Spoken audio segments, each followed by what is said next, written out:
మా ఇంట్లో అంట్లు తోమడానికి కూడా పనికిరానివాడు నా బిలియనీర్ కూతురికి మొగుడెట్లా అయ్యాడ్రా దేవుడా. సాగర్ అగ్నిహోత్రి పేరున్నావా? లేదు సార్. ఇండియాలోనే one of the top business men.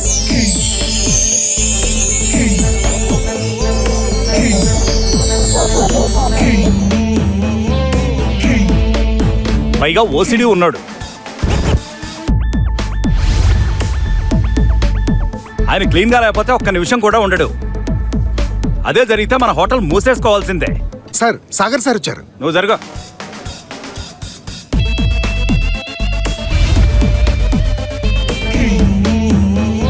Please. Thank you sir. మీరు మా హోటల్కి రావడం మా అదృష్టం. మా హోటల్కి మీ సపోర్ట్ కావాలి sir, please. Sure, why not. Thank you sir. Sir please have a look at the agreement.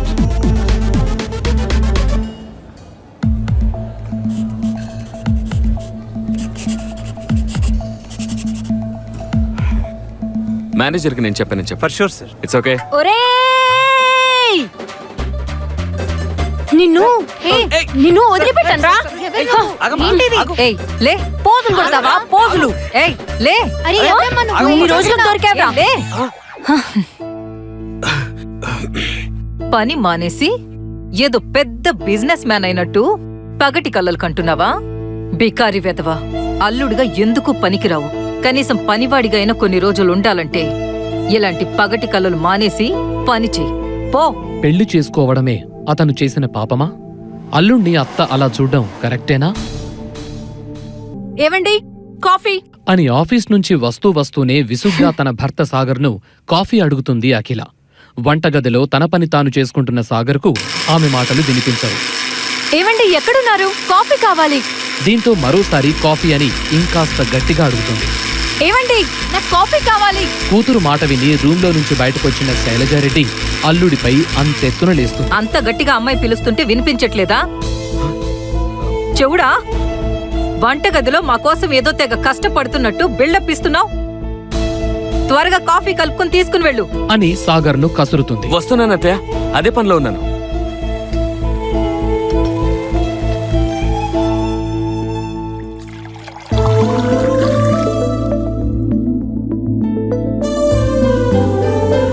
హడావిడిగా కాఫీ కలుపుకుని తన భార్యకు అందజేస్తాడు సాగర్. ఆ కాఫీ తాగుతూ రిలీఫ్గా ఫీలవుతుంది అఖిల. అలసిపోయిన ఆమె ముఖం చూసిన సాగర్, ఆఫీస్లో వర్క్ ఎక్కువగా ఉందా? ఎక్కువ టెన్షన్ తీసుకోగల అని ఆమె తల మీద చేయి పెట్టి మర్దనా చేయబోతాడు సాగర్. వెంటనే ముఖం చిట్లించుకున్న అఖిల, ప్లీజ్ సాగర్, ఇలాంటివేమీ వద్దు. నాకిష్టం ఉండదు. ముందు నువ్వు ఇక్కడి నుంచి వెళ్ళు. వెళ్ళు. పైసాకు పనికిరావు కాని తగుదునమ్మా అంటూ ఇలాంటి పనికి మళ్ళ పనులన్నీ చేస్తూ ఉంటావు. వెళ్ళి వంట పని చూసుకో. తన తండ్రికిచ్చిన మాట కోసం అఖిల సాగర్ను పెళ్లి చేసుకుంటుంది. ఏ ఉద్యోగం చెయ్యని సాగర్ ఇల్లరికం వచ్చి ఇంటి పనులు చేసుకుంటూ ఉంటాడు. దీంతో ఎప్పుడూ అల్లుడిని చులకనగా చూస్తూ రుసరుసలాడుతూ ఉంటుంది శైలజ. బాబూ, నీ కటింగ్ ఆపు. అంట్లు చాలా ఉన్నాయి, అవి తోమే.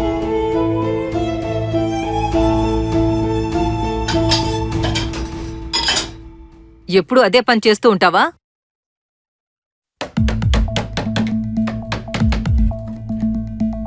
ఏమైంది బేబీ? అమ్మా, ఆఫీస్లో టెన్షన్ ఎక్కువగా ఉంది. మన కంపెనీ ప్రోడక్ట్స్ సరిగ్గా లేవని క్లయింట్స్ వాటిని వెనక్కి పంపారు. వాటిని రెక్టిఫై చేసి తిరిగి పంపాలంటే ఇప్పటికిప్పుడు 40 కోట్లు ఎక్స్ట్రా ఖర్చు అయ్యేలా ఉంది. అసలే ఫండ్స్ చాలా టైట్ గా ఉన్నాయి. ఏం చేయాలో అర్థం కావట్లేదు. అఖిల, ఇవి కళ్ళపైన పెట్టుకో, రిలాక్స్ గా ఉంటుంది. ముందు నువ్వు ఇక్కడి నుంచి వెళ్ళిపోతే తను ఇంకా రిలాక్స్ గా ఫీల్ అవుతుంది. నీ మొహం చూస్తేనే చిరాగ్గా ఉంది. వెళ్ళిక్కడి నుంచి. నాకు అర్థమైంది బేబీ. ఎక్కువగా టెన్షన్ తీసుకోకు. అన్నీ అవే సర్దుకుంటాయి. అయినా అందరిళ్లల్లో మొగుళ్ళు పనిచేసి ఆ టెన్షన్స్ ఏవో వాళ్లు భరిస్తూ ఉంటారు. కాని మన కొంపలోనే అంతా రివర్స్. అసలు ఇదంతా నీ నాన్న వల్లే వచ్చి పడింది. వెధవ సంబంధం వద్దంటే చేశాడు. ఇప్పటికైనా మించిపోయింది ఏం లేదు బేబీ. నీ మొగుడికి డివోర్స్ ఇచ్చి నీ లైఫ్ నువ్వు చూసుకో. అమ్మా, నీకెన్నిసార్లు చెప్పాను ఆ టాపిక్ తీసుకురావద్దని? అయినా నువ్వు సాగర్ని ఏమీ అనొద్దు. ఆయన నన్ను బాగానే చూసుకుంటున్నాడు. నువ్వు నా మాట వినవే. అందుకే వాడు నీ నెత్తి మీదెక్కి కూర్చున్నాడు. ఏంటమ్మా నువ్వు ఎప్పుడు ఆయన్ని ఏదో ఒకటి అంటూనే ఉంటావు.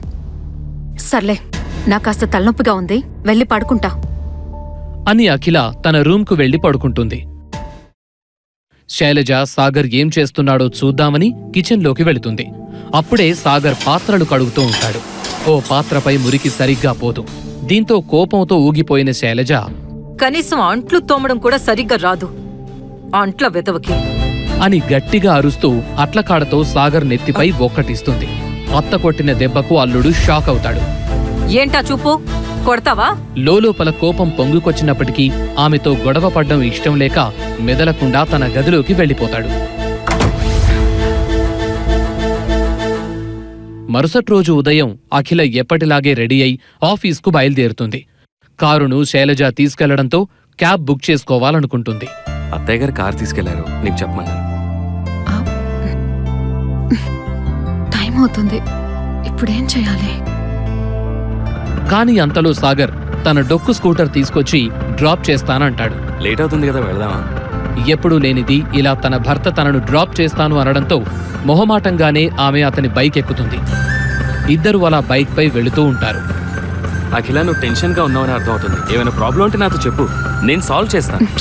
ఏం లేదులే, అవన్నీ నేను చూసుకుంటాను అని ముభావంగా అంటుంది అఖిల. ఇద్దరూ ఆఫీస్కు చేరుకుంటారు. సరిగ్గా అదే సమయంలో ఓ కాస్ట్లీ BMW కార్ అక్కడికొచ్చి ఆగుతుంది. అందులో నుంచి దిగిన వ్యక్తి అఖిలను నవ్వుతూ పలకరిస్తాడు. హలో అఖిల గారు. అతన్ని చూసిన ఆమె కూడా చిరునవ్వులు చిందిస్తుంది. Hello mister Rana Malhotra, thanks for coming. నా కంపెనీలో ఇన్వెస్ట్ చేయడానికి ఒప్పుకున్నందుకు మీకు చాలా థ్యాంక్స్. ఇట్స్ ఓకే, పర్లేదండి. అఖిల సొల్యూషన్తో కలిసి పనిచేయడం నా ప్లెజర్గా భావిస్తున్నాను. అన్నట్టు మీకోసం ఈ గిఫ్ట్ తీసుకొచ్చాను అని గిఫ్ట్ బాక్స్ను అఖిల చేతికిస్తాడు రాణా. ఓపెన్ చేసి చూడగా అందులో తళుక్కుమంటూ మెరుస్తున్న డైమండ్ నెక్లెస్ ఉంటుంది. ఆ గిఫ్ట్ ఇస్తూ అఖిలను తాకడానికి ప్రయత్నించడం, పదే పదే అఖిలను పొగడ్డం చూసిన సాగర్కు చిర్రెత్తుకొస్తుంది. అతడి వ్యవహారమేదో తేడాగా ఉందని అర్థం చేసుకుంటాడు. ఇప్పుడు ఈ నెక్లెస్కే అందం వచ్చింది. ఈ నెక్లెస్ కాస్ట్ కూడా డబుల్ అయింది. థ్యాంక్స్ రాణా గారు, ఈ గిఫ్ట్ చాలా బాగుంది. అయితే ఈ నెక్లెస్ ఒరిజినల్ అయ్యుంటే ఇంకా బాగుండేది. వావ్, మీరు కనిపెట్టేశారన్నమాట. అవునండి, విక్టోరియా డైమండ్ నెక్లెస్ డిజైన్తో చేసినంత మాత్రాన ఒరిజినల్కు డూప్లికేట్కు తేడా ఉంటుందండి. ఒరిజినల్ విక్టోరియా డైమండ్ నెక్లెస్ కొనడం నా డ్రీమ్ కాబట్టి ఈజీగా కనిపెట్టేశాను. ఒరిజినల్ కొనడం అంత ఈజీ కాదండి. ఈ ప్రపంచంలో అవి కేవలం 5 ఉన్నాయి. కనీసం 50 కోట్లు పెడితే గానీ సొంతం చేసుకోలేం. నాకు ఈ డూప్లికేట్ చేయించడానికే 2 కోట్లు ఖర్చయింది. గంగలో మునిగితే మన పాపాలు పోయినట్టు మిమ్మల్ని డూప్లికేట్ తాకగానే ఈ నెక్లెస్ కాస్త ఒరిజినల్ అయిపోయింది అని రాణా ఆమెకు మరింత క్లోజ్గా వెళ్తాడు. అతని ప్రవర్తనకు అఖిల కూడా కాస్త అన్కంఫర్టబుల్ గా ఫీల్ అవుతుంది. దీంతో సాగర్ కోపంగా, హలో మిస్టర్, చాలా ఎక్కువ చేస్తున్నారు, కొద్దిగా డిస్టెన్స్ మెయింటైన్ చేయండి. ఎవడ్రా నువ్వు? ఎంత ధైర్యం ఉంటే నా మీదకే వస్తున్నావు? నువ్వు నీ అవతారం. అఖిల గారు, ఎవడీడు? మీ డ్రైవరా? నా మీదకే వస్తున్నాడు. యజమానులమైన మనం ఇలాంటి వాళ్ళని ఎక్కడ ఉంచాలో అక్కడే ఉంచాలి అంటూ సాగర్ను రాణా పక్కకు నెట్టేస్తాడు. ఓ పక్క భర్తకు అంత అవమానం జరుగుతున్నా అఖిల మాత్రం ఏం మాట్లాడదు. రాణాతో గొడవ పడితే 40 కోట్లు పోతాయని సైలెంట్గా ఉండిపోతుంది. ఆ బాక్స్ కింద పడిపోయింది. సాగర్, ముందు దాన్ని లోపల పెట్టు. భార్య సైలెంట్గా ఉండడంతో అవమానంతో సాగర్ అక్కడి నుంచి వెళ్ళిపోతాడు.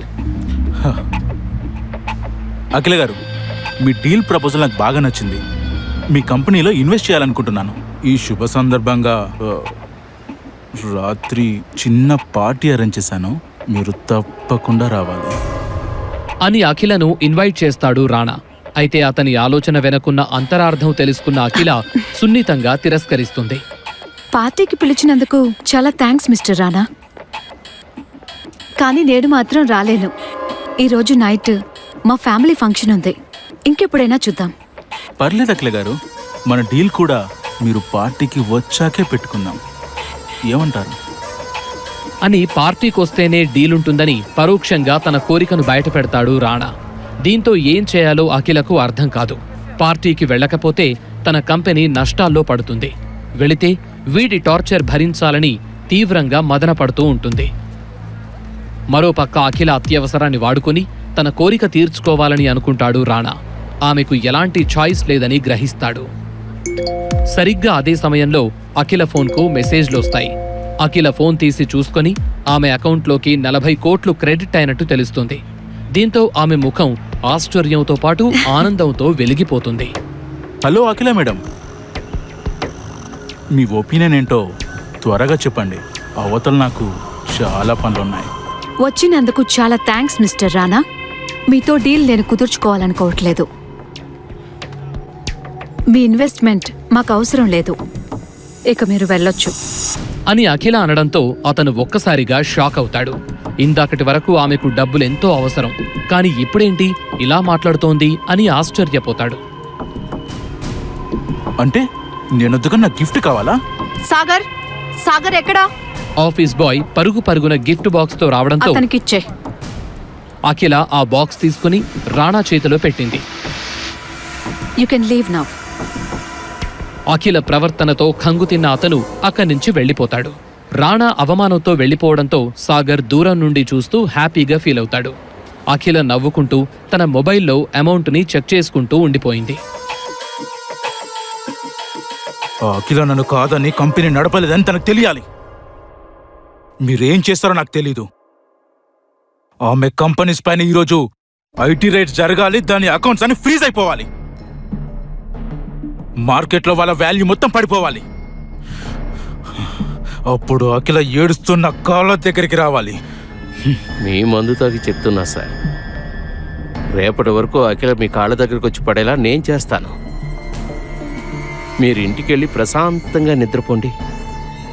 వాళ్లకు నిద్ర లేకుండా చేసే బాధ్యత నాది. ఎన్నాళ్లకు మీ రుణం తీర్చుకునే టైం నాకు ఇచ్చినందుకు చాలా థ్యాంక్స్. వస్తాను సార్. అఖిల, నన్ను తక్కువ అంచనా వేశావు కదూ, నీ డ్రైవర్ మొగుడుతో నన్ను తిట్టించావు కదూ, ఇప్పుడు చూడవే, నువ్వే వచ్చి నా కాళ్ళు పట్టుకొని నాతో డేటింగ్ కోసం ప్రాధేయపడతావు.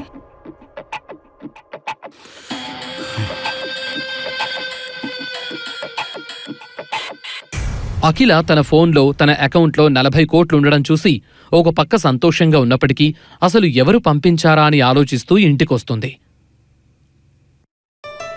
అమ్మా, నీకు విషయం తెలుసా?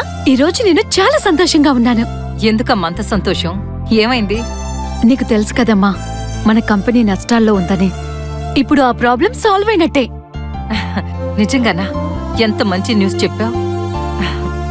ఆ దేవుడి దయ వల్ల పెద్ద గండం నుంచి గట్టెక్కాం. అవును, సాగర్ ఎక్కడా? నాకేం తెలుసమ్మా, పొద్దుననగా వెళ్ళాడు, ఇంతవరకు రాలేదు. ఎప్పుడూ ఇంటి పట్టునే ఉండేవాడు, ఈ రోజేంటో బయటకు దయచేశాడు. అసలే వంటగదిలో కడగని అంట్లు అలాగే ఉన్నాయి. ఎప్పుడొస్తాడో ఏమో ఈ మహానుభావుడు. అబ్బా ఆపమ్మా, నీ అంట్ల గొడవ. ఎప్పుడు చూసినా అంట్లు బట్టలు అంటూ ఏదో ఒకటి అంటూనే ఉంటావు అని అనుకుంటూ జరిగిన విషయం తల్లికి చెప్పకుండానే తన రూమ్కు వెళుతుంది. తన గదిలోకి వెళ్ళగానే మంచంపై ఓ గిఫ్ట్ బాక్స్ కనిపిస్తుంది. అమ్మా, అమ్మా, నా రూమ్లోకి గిఫ్ట్ బాక్స్ ఎలా వచ్చింది? ఎవరు తెచ్చారు? ఇందాకే ఎవరో డెలివరీ బాయ్ ఇచ్చెళ్ళాడు, నేనే నీ గదిలో పెట్టాను. అయినా ఎందుకు అడుగుతున్నావు? అందులో ఏముంది? ఆతృతగా ఆ గిఫ్ట్ బాక్స్ ను ఓపెన్ చేసి చూసిన అఖిల ఒక్కసారిగా షాక్ అవుతుంది. ఆమె కళ్ళు సంతోషంతో మతాబుల్లా వెలిగిపోతాయి. ఎందుకంటే ఆ బాక్స్ లో విక్టోరియన్ డైమండ్ నెక్లెస్ ఉంటుంది. అది కూడా ఒరిజినల్ నెక్లెస్ ఉండడంతో ఆమె ఆనందానికి అవధులుండవు. ఆ నెక్లెస్ ను నిశితంగా పరిశీలిస్తుంది అఖిల. నైట్ పార్టీకి ఇది వేసుకుంటే ఎలా ఉంటుంది అని ఆలోచిస్తూ ఉంటుంది. వావ్ బేబీ, ఈ నెక్లెస్ అద్భుతంగా ఉంది. నైట్ మన ఫ్యామిలీ ఫంక్షన్ కు ఇది నేను వేసుకుంటాను అని శైలజ అనగానే అఖిల తన తల్లి వైపే చూస్తూ నవ్వుతుంది. ఏంటి బేబీ అలా నవ్వుతున్నావు? 50 ఏళ్ళొచ్చినా ఈ ముసల్దానికి ఇలాంటి కోరికలకేం తక్కువ లేదు అని అనుకుంటున్నావా? నేను అలా అనలేదమ్మా, నువ్వే ఊహించుకుంటున్నావు. అని ముసిముసి నవ్వులు నవ్వుతుంది అఖిల. ఈ వయసులోనూ నీకంటే అందంగా ఉన్నానని నీకు కుళ్ళు, అందుకే అలా నవ్వుతున్నావు. అని శైలజ అనడంతో ఇద్దరూ పకపక నవ్వుతారు. అప్పుడే అఖిలకు ఆఫీస్ నుండి ఫోన్ వస్తుంది. మేనేజర్ గారు చెప్పండి. మేడం మనం చాలా లక్కీ. ఏమంటున్నారు? కొంచెం అర్థమయ్యేలా చెప్పండి. నేను చెప్పడం కాదు మేడం, ఒకసారి టీవీ చూడండి, ఈ మాట మీరే అంటారు. ఓకే.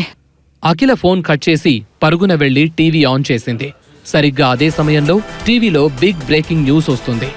హైదరాబాద్ నగరంలోనే బిగ్ షాట్ అయిన రాణా మల్హోత్రా కంపెనీపై ఐటీ దాడులు, ఇల్లీగల్ ఆస్తులు, వ్యాపారాలు సీజ్. ఓవర్ నైట్లోనే రోడ్డుపైకి వచ్చిన ప్రముఖ వ్యాపారవేత్త రాణా మల్హోత్రా. అతనితో సంబంధాలున్న పలు రాజకీయవేత్తలను, వ్యాపారవేత్తలను కూడా విచారించనున్న ఇన్కమ్ ట్యాక్స్ అధికారులు. ఈ సంఘటనతో హైదరాబాద్లోని ప్రముఖులు ఆశ్చర్యానికి గురయ్యారు. గతంలో రాణా మల్హోత్రాపై పలు ఆర్థికపరమైన కేసులు నమోదయ్యున్నట్టు అధికారులు గుర్తించారు అంటూ బ్రేకింగ్ న్యూస్ వస్తుంది. అది చూసిన అఖిల కళ్ళు పెద్దవిగా చేస్తూ మరింత షాక్ అవుతుంది. కొన్ని గంటల ముందు వరకు ఆ కంపెనీతో టైఅప్ అవ్వాలని అనుకున్న ఆమెకు ఇది పెద్ద రిలీఫే. కానీ సడన్ గా తన జీవితంలో ఈ మార్పులు రావడం చూసి ఆమెకు అంతా ఓ కలగా అనిపిస్తుంది. దీని వెనక ఎవరున్నారో అఖిల తెలుసుకోవాలనుకుంటుంది. వెంటనే ఫోన్ తీసి ఎవరికో కాల్ చేస్తుంది. హలో, నేను చెప్పేది జాగ్రత్తగా విను. కొన్ని గంటల క్రితం నా అకౌంట్కు హెవీ అమౌంట్ క్రెడిట్ అయింది. బ్యాంక్ వాళ్ళు కూడా ఆ డబ్బు ఎక్కడి నుంచి వచ్చాయో చెప్పలేకపోయారు. కాబట్టి వీలైనంత త్వరగా ఆ మనీ ట్రాన్స్ఫర్ డీటెయిల్స్ నాకు తెలియాలి. అలాగే గిఫ్ట్ బాక్స్ ఒకటి ఇవాళ మా ఇంటికొచ్చింది. దాన్ని ఎవరు పంపారో ట్రాక్ చెయ్యి. ఎంత త్వరగా వీలైతే అంత త్వరగా పంపు. చాలా అర్జెంట్ అని చెప్పి అఖిల ఫోన్ కట్ చేస్తుంది. అప్పుడే సాగర్ కూడా ఇంటికొస్తాడు. అతడు రావడం చూసిన శైలజ మళ్లీ రుసరుసలాడ్డం ప్రారంభిస్తుంది. ఇవాళంతా ఎక్కడికి వెళ్ళావు? ఇంట్లో పనంతా అలాగే ఉంది, ఎవరు చేయాలి ఇదంతా అని కసురుకుంటుంది శైలజ. ఏదో చెప్పబోయిన సాగర్ మాటను దూరనీయకుండా పదే పదే అరుస్తూ ఉంటుంది. అత్తయ్య మీకన్నీ తర్వాత చెప్తాను, ముందు నేను అఖిలతో మాట్లాడినివ్వండి. అప్పుడే అఖిల బెడ్రూమ్ నుంచి బయటకొచ్చింది. సాగర్ అది గమనించి, అఖిల, అది నాకు 50 లక్షలు కావాలి అని మాట తడబడుతూ అడుగుతాడు సాగర్. డబ్బు మాట వినగానే శైలజ ఒక్కసారిగా నోరు తెరుస్తుంది. వెంటనే ఏడవడం మొదలు పెడుతుంది. 50 లక్షలా? వామ్మో వామ్మో, వీడు కొంప కొల్లేరు చేసేలా ఉన్నాడే. జోదాలకి మరిగినట్టుగా ఉన్నాడు. ఏం చెయ్యాలరా దేవుడా, నా కూతుర్ని నువ్వే కాపాడాలి స్వామి అని పాత సినిమాల్లో సూర్యకాంతంలా గగ్గోలు పెడుతుంది. శైలజ అంతటితో ఆగకుండా చేతులు 2 అల్లుడి ముఖం దగ్గరికి తీసుకొచ్చి పిడికిళ్లు విరుస్తూ తిట్టి పెడుతుంది. నీ బాబుగాడి సొమ్మేమైనా మా దగ్గర దాచిపెట్టావా? కాణి కూడబెట్టలేవు కాని అడిగిన వెంటనే లక్షలకి లక్షలు కుమ్మరించాలా? డబ్బు లేదు, గిబ్బు లేదు. వెళ్ళి ఇంటి పని చూడు, వెళ్ళు అని తన అల్లుడిపై చిర్రుబుర్రులాడుతుంది శైలజ. ఆమె మాటలకు సాగర్ అవమానంగా ఫీలవుతాడు. ఇంకా ఏదో అనబోతున్న శైలజను ఆపిన అఖిల, అమ్మా నువ్వు కాస్త ఆగు. 50 లక్షలు ఎందుకు నీకు? అది ఖాళీగానే ఉంటున్నాను కదా, చిన్న బిజినెస్ ఏదైనా స్టార్ట్ చేద్దామని అనుకుంటున్నాను అని అంటాడు సాగర్. అతని మాటలను బట్టి ఏదో దాస్తున్నాడని ఇట్టే కనిపెడుతుంది అఖిల. విషయమేంటో తెలుసుకోవాలనుకున్న అఖిల, ఇప్పటికిప్పుడు 50 లక్షలంటే కష్టమే. సరేలే, నేను ట్రై చేస్తా. అన్నట్టు పార్టీకి సూట్ తీసుకోమని డబ్బిచ్చాను కదా, మరి తీసుకున్నావా? తీసుకున్నా, అదే పని మీద వెళ్ళాను. సరే, త్వరగా రెడీ అవ్వు, పార్టీకి టైం అవుతుంది అని అఖిల చెప్పడంతో ఫ్రెష్ అప్ అవడానికి వెళ్తాడు సాగర్. 50 లక్షలా? దేవుడా!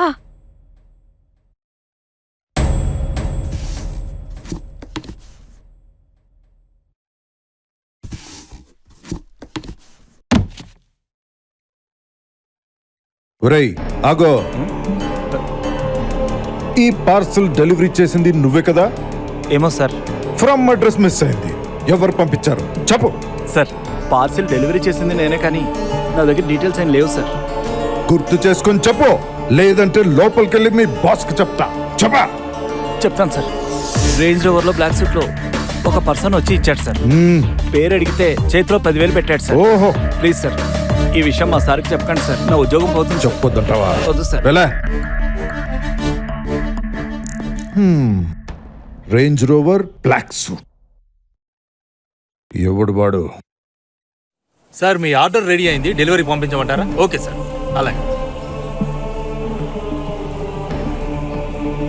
ఎక్స్క్యూజ్ మీ, ఈ జ్యువెలరీ ఎవరు ఆర్డర్ ఇచ్చారో చెప్పగలుగుతారా? తెలీదండి, నాకు తెలీదు. మీకు తెలుసు ఈ డిజైన్ మీ స్టోర్లోనే దొరుకుతుంది. లేదు సార్, ఛాన్సే లేదు. చెప్పండి, చెప్పకపోతే ఇబ్బందులు పడతారు, గుర్తు తెచ్చుకోండి. ఓకే సార్, నేను చెప్తాను. రే చిన్న, ఈ అకౌంట్లో డబ్బులు ఎక్కడి నుంచి వచ్చినాయి నాకు తెలియాలిరా. కొంచెం టైం పడుతుంది. టైమా? అదే లేదు కదా చిన్న, నీ టాలెంట్ ఉపయోగించి కష్టం సార్. అర్జెంట్. కమాన్. ఓకే. శబాష్. అనంతరం ముగ్గురు కారులో పార్టీకి బయలుదేరుతారు. ఓ పెద్ద 5 స్టార్ హోటల్ ముందు కారు వచ్చి ఆగుతుంది.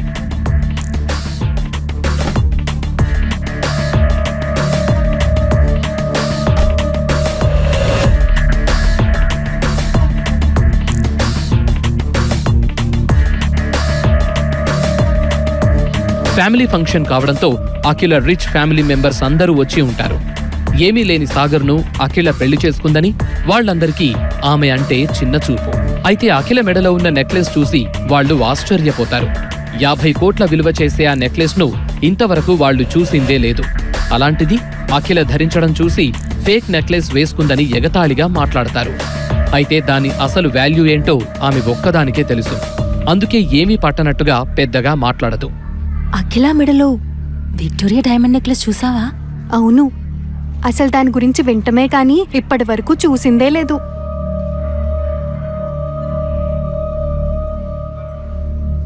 మనమే చూడలేదంటే తను ఎలా కొనగలిగిందే?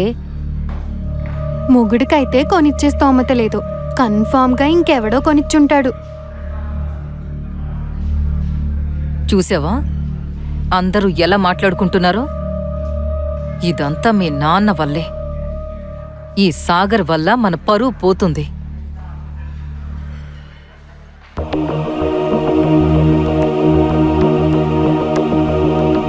ఏంటమ్మా ఎప్పుడు ఇదే ఏడుపా నీకు? కనీసం పార్టీలో కూడా ప్రశాంతంగా ఉండనివ్వవా?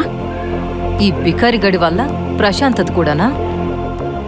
వీణ్ణి పర్మనెంట్ గా ఎలా వదిలించుకోవాలో నేను చూసుకుంటాను. సాగర్నైతే కనీసం పలకరించడానికి కూడా ఇష్టపడరు. దీంతో ఓ మూలన ఒంటరిగా కూర్చుని డ్రింక్ తాగుతూ ఉంటాడు సాగర్. సాగర్ను క్యాటరింగ్ వాడు చూసుకోకుండా పక్కకు జరగమనటం, సాగర్ చేతిలో డ్రింక్ సూట్ మీద పడ్డం జరిగిపోయాయి.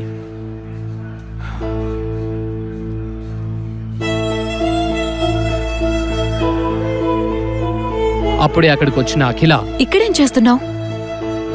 ఏంటిది? అంత ఖర్చు పెట్టి సూట్ కొనిస్తే కనీసం దాన్ని మెయింటైన్ చేయడం కూడా రావట్లేదా? నా తప్పేం లేదు అఖిల. ఇంకేం చెప్పకు.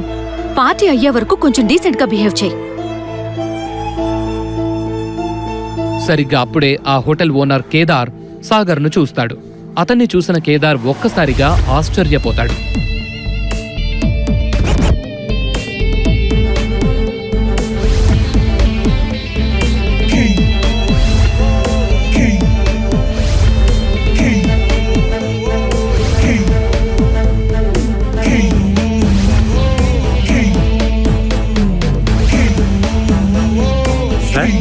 మీరు సాగర్ అగ్నిహోత్రి కదా అని అడుగుతాడు. సాగర్ మాత్రం ఏం చెప్పాలో తెలియక అక్కడి నుంచి వెళ్లిపోవాలని చూస్తాడు. ఏంటి సార్ అలా చూస్తున్నారు?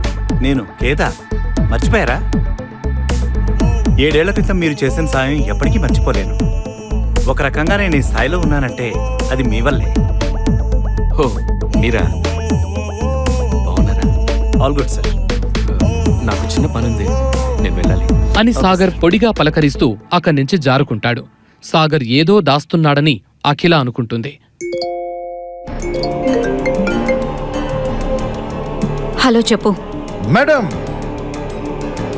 మీ అకౌంట్లో 40 కోట్లు డిపాజిట్ చేసిన మనిషి, మీకు నెక్లెస్ గిఫ్ట్ చేసిన మనిషి, ఇంకా రానా కంపెనీపై ఐటీ దాడులు చేయించింది వాడొక్కడే మేడం. అవునా?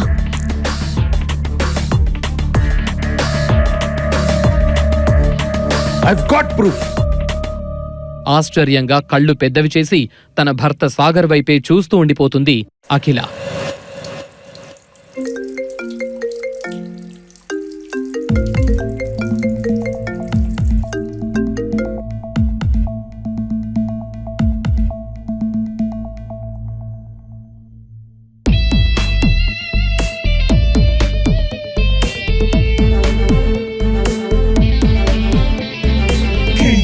మరి నిజంగా సాగర్ అఖిల దగ్గర ఏమైనా దాస్తున్నాడా? సాగర్ అంత రిచ్ అయితే ఏ పని చేయకుండా ఇంట్లోనే ఎందుకుంటున్నాడు? కేదార్ను చూసి సాగర్ ఎందుకు వెళ్లిపోయాడు? శైలజ ఎన్ని అవమానాలు చేస్తున్నా ఎందుకు భరిస్తున్నాడు? అఖిలకు డబ్బు గిఫ్ట్ పంపిన సాగర్ ఎందుకు చెప్పట్లేదు? రాణా మల్హోత్రా రోడ్డున పడటంలో సాగర్ హస్తమేమైనా ఉందా? అసలు అఖిలను సాగర్ ఎందుకు డబ్బులు అడుగుతాడు? ఈ ప్రశ్నలకు సమాధానాలు తెలుసుకోవాలంటే నెక్స్ట్ ఎపిసోడ్ వినాల్సిందే. క్రింద ఇచ్చిన లింక్ ని క్లిక్ చేసి పాకెట్ ఎఫ్ఎం యాప్ ని ఇన్స్టాల్ చేసుకోండి. Stay tune to pocket FM.